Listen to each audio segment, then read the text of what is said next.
السلام عليكم ورحمة الله وبركاته. أصحابتك وحران جنال كمركز للصور واضح أدي هذا ومهسنتهين مقال كان وحرب إن ندكله وذاقه شلي مركي وزيرك أرمها الدبادة وقرتي إن إسرائيل أي كو قصبتي إن مريكم كدقال كو قاضو إيران أيام مدحوين ترامب ما أنت وكجوابي سؤال ويديو ليري ما إسرائيل درتد أي دقال كو قشانو إسرائيل ميا إذا كو قصبتي مدحوين ترامب أرنتها سمحو وجوابي عمبارين taageerayaashiisa dhinaca muxaafadka ee maaga uga iimaanaysay ayaa madaxweyne Trump uu sidoo kale ka jawaabay. Madaxweyne Trump sidoo kale waxa uu sheegay in dawladda Spain Mareykanku uu xiriir ganacsi ah uusan la yeelanaynin kadib markii dawladda Spain ay Mareykanku u diiday in saldhigyadiisa uu isticmaalo si uu uga duqeeyo dawladda Iran. Iyo sidoo kale waxa jirta in dawladda Iran ay ku hanjabtay in albaabadii naarta wali aysan ku furin Mareykanka iyo waliba Israa'iil.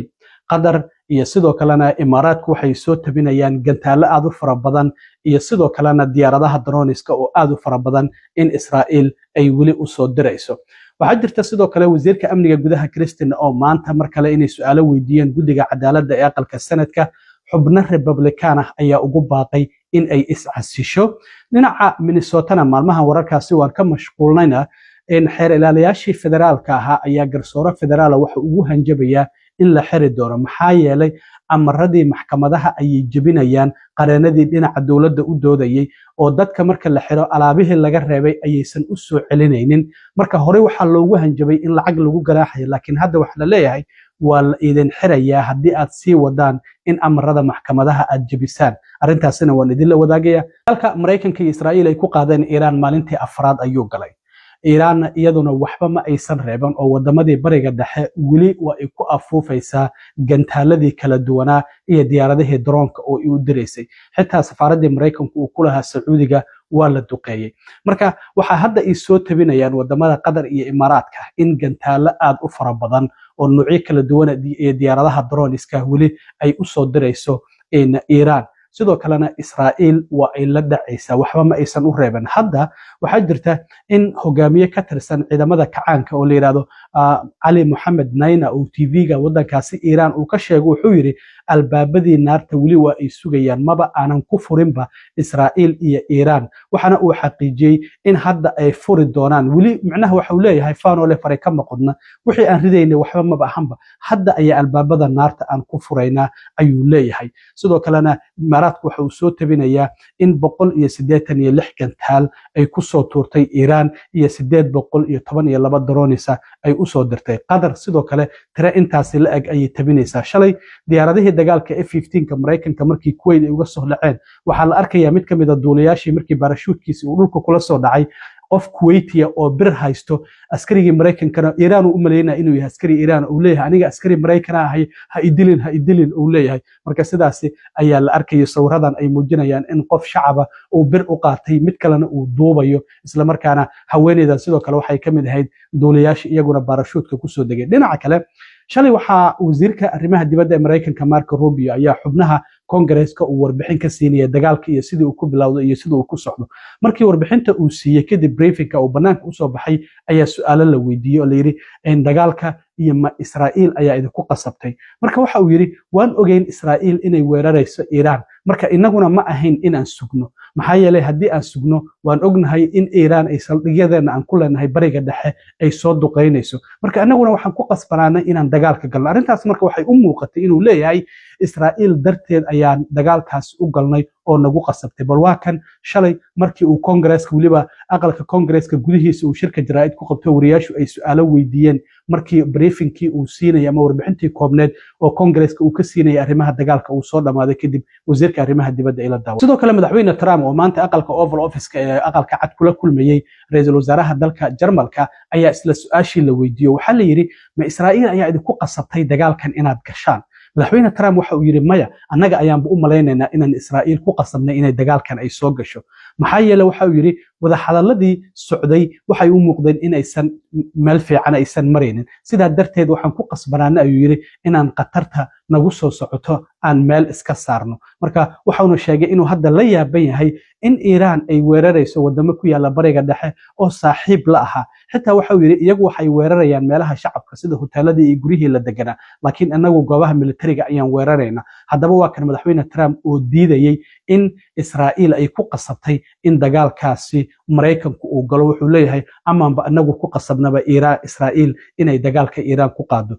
dhinaca kale madaxweyne Trump waxaa soo wajahaya cadaadis xoogan oo taageerayaashiisa kuwa muxaafadka ee MAGA uga imaanaya waxaa kamid ah laba xubnood oo caan ah oo taageerayaasha MAGA ay aad u daawadaan waa haweeneyda la yiraahdo Megyn Kelly oo iyadu podcast iskale iyo Tucker Carlson oo isaguna sidoo kale warbaahintiisa gooniga ah oo barihiisa bulshada soo geliya muuqaalo aad u fara badan xitaa Tucker Carlson waxa uu leeyahay duqeymaha ku socda bariga dhexe ma ahan Iran oo kaliya ciidamada Mossad ayaa sameynaya sirdoonka Israa'iil hadda markii la duqeeyo goobihii shidaalka ee Sacuudiga ee shalay waa tii Iran intay wacday Sacuudiga tiri inaga ma ahan marka waxa uu leeyahay Israa'iil ayaa waxa ay doonaysaa in dagaalka ay galaan wadamadaasi bariga dhexe iyada ayaaba meelaha qaar duqeynayso ciidamada Mossad oo xitaa bam meelo ku aasaya la arkay sidaas ayaa Tucker Carlson uu leeyahay marka madaxweyne Trump ayaa la weydiiyay arintaasi maadaama labadaasi xubnood oo muhiimka ay ka soo horjeesteen dagaalkan uu ku qaaday Iran wuxuu yiri arintaasi wax saameyn kuma lahan go'aanka aan gaaray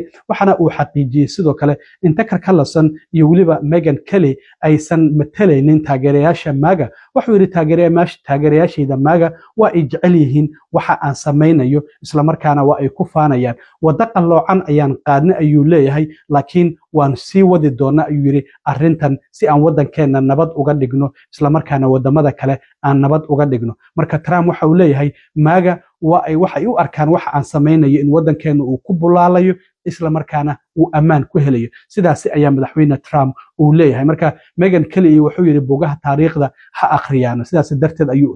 uga jawaabay marka eedeymaha labadaas xubnood uga imaanaya Trump sidoo kale bartiisa True Social ayaa waxa uu ku soo qoray waxa la dhahayay Mareykanka waxa ku yar gantaaladii marka Trump bartiisa True Social ayaa waxa uu ku sheegay inay haystaan gantaalada kuwa ridada dheer iyo waliba kuwa ridada dhexe waxana uu cambaariyay madaxweyne Joe Biden xilliga dagaalka Ukraine iyo Ruushka uu socday in madaxweynaha Ukraine uu hub fara badan siiyay marka wuxuu yiri waan haysanaa uu yiri hub aan ku dagaalano intii aan rabno isla markaana aan ku guuleysano waxana uu sheegay sidoo kale madaxweyne Trump in dagaalkan ay ku guuleysan doonaan sida uu hadalkiisa u dhigay Trump sidoo kale wadanka Spain ayaa waxa uu yiri wax ganacsiya lama sameynayna maadaama wadanka Spain uu diiday in saldhigyadiisa ay ciidamada Mareykanku isticmaalaan si ay uga duqeeyaan dawladda Iran Spain wadamada diiday ayay ku jirtaa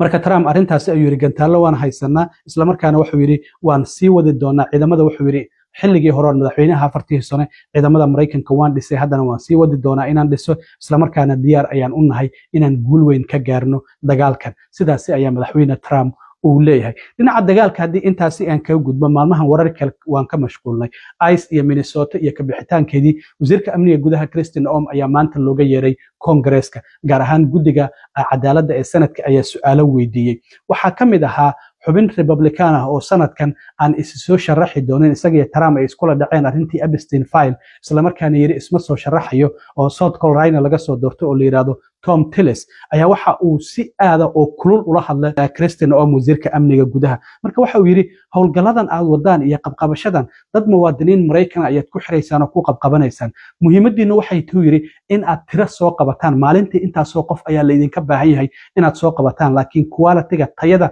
ma fiirinaysaan qofkii aad aragtaan ayaad iska xiraysaan arrintaasina Stephen Miller ayaa ka dambeeyay ayuu yiri marka sidaas darteed waxa uu ugu baaqay in ay iscasisho isagoo waliba si kulul ula hadlayay mahal su'aal ayuu mar weydiiyay wuxuu yiri Tom Haman ma adigu ku shaqeeyaa mise Trump markaas waxay tiri Trump marka waxa uu yiri waa inaad iscasishaa maxaa yeelay hoggaankaada wasaaradda amniga gudaha waa mid disaster ah oo masiibaha ayuu yiri waxaana sidoo kale wali jirta in Congress-ku ay diideen inay maalgeliyaan wasaaradda amniga gudaha isbedelka in lagu sameeyo darteed marka sidaas ayuu ugu baaqay inay iscasisho iyadoo waliba xubno kale oo fara badan oo dimuqraadiyiinana ay ugu baaqayeen inay iscasisho maadaama hoggaankeedu uu noqday xig howlgalkii laga waday gobolka Minnesota laba qof ay ku dhinteen dad fara badan oo waxba galabsanna lagu xiray dhinaca kale gobolka Minnesota maxkamadihii federaalka iyo sidoo kale qareenadii dhinaca dowladda matalayay dhibaato ayaa ka dhex taagan. qareenka la yiraahdo Patrick Shelton toddobaadkii hore waxa uu ugu hanjabay xafiiska xeraalinta ee dowladda federaalka. marka gobol kasta dowladda federaalku xafiis ayay ku leedahay wixii dacwadaha oo gobolkaasi la xiriira dowladda ka difaaca. marka waxa uu sheegay in ka badan 200 oo jeer ay jabiyeen amarka maxkamadaha, isla markaana 143 kiis oo kala duwan ilaa hadda aysan ka soo jawaabin. toddobaad ka hor waa kii ugu hanjabay inuu $500 ku ganaaxayo qareenada dhinaca dowladda haddii waajibaadkooda ay ka soo bixi waayaan. hadda waxa uu yiri waaba la idin xirayaa oo waa la idinla xisaabtamaya, maxaa yeelay amarkii maxkamadaha ayaad jabinaysaan. dadka marka la xirayo wax kasta oo ay haystaan waa ta laga qaado, taleefanadooda, aydiyadooda, haddii ay lacag wataan, haddii ay wax jewelry dahab iyo diamond ay wataan waa laga qaadaa. marka waxaa jirta in dadkii aan loo soo celinaynin marka la soo daayo waxyaabihii iyagu ay lahaayeen. waxaa ka mid ah waxyaabahaasi dadka loo diiday in haddii lacag kaash ay wateen, taleefanadoodii, jewelrygoodii, baasaboorradoodii, dukumentiyadooodii dhinaca immigrationka oo ID-ga uu ku jiro ama work permit-ka uu ku jiro. marka hadda waxa uu leeyahay qareenka hadda waa la dhageysan doonaa, dhageysi ayaa loo ballamiyey, maxaa yeelay waxaa lagu eedeynayaa dadka la xiray marka la soo in meeshii laga waday meelahan inta lagu soo daayo wax kasta oo ay watayna laga reebayo. marka hadda waxa uu garsoorahan federaalka oo Patrick Shelton la yiraahdo uu leeyahay qareenada dowladda matalaya haddii ay sii wadaan in amarka maxkamadda ay sidan u jabiyaan, iyaga hadda waaba la xirayaaba, ganaax arrintu waa ay ka gudubtay. waxaana jirta sidoo kale in hadda arrintaasi loo balansan yahay dhageysigeeda, maadaama qareeno fara badan oo dowladda madalaya xafiiska xeraalinta ee gobolka Minnesota ay iska casileen sababo la xiriira qalad fara badan ay arkeen dowladdu ay sameynayso oo dilkii labadii qof ay ka mid yihiin. marka ma matali karna ayay yiraahdeen. marka waxa ay ku marmarsiyoonayaan qareenada dowladda matalayay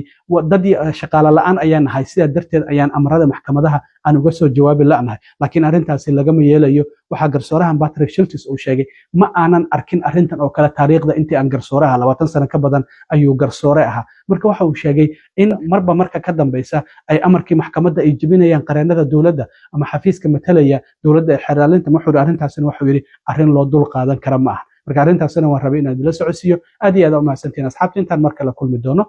nabadgelyo.